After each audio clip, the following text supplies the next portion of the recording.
এবারে আইডিএলসি বাণিজ্য বার্তা।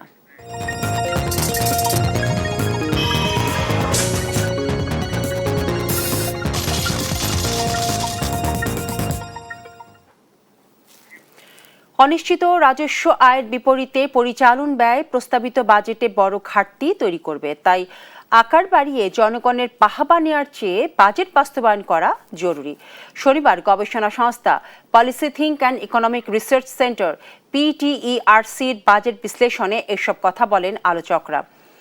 তারা জানান, আন্তর্জাতিক মানদণ্ডে সরকারের ঋণ নেওয়ার সক্ষমতা কম। কর জিডিপি অনুপাত না বাড়ালে ঘাটতি বাজেটে ঋণ প্রাপ্তি কঠিন হবে। এছাড়া সরকার অভ্যন্তরীণ উৎস থেকে ঋণ বেশি নিলে বেসরকারি খাতে ঋণ প্রবাহ কমবে, বাধাগ্রস্ত হবে কর্মসংস্থান। বাজেটে নিত্যপণ্যের ওপর কর কমানোয় নিম্ন আয়ের মানুষ স্বস্তি পাবে বলেও মন্তব্য করেন আলোচকরা।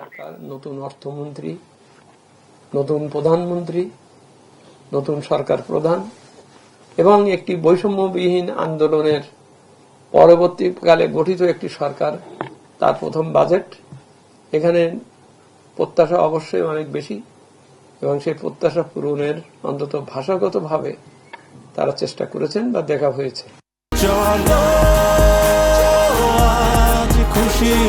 40 বছর ধরে অসংখ্য খুশির মিছিলে ছিল আইডিএলসি, থাকবে আগামীতেও।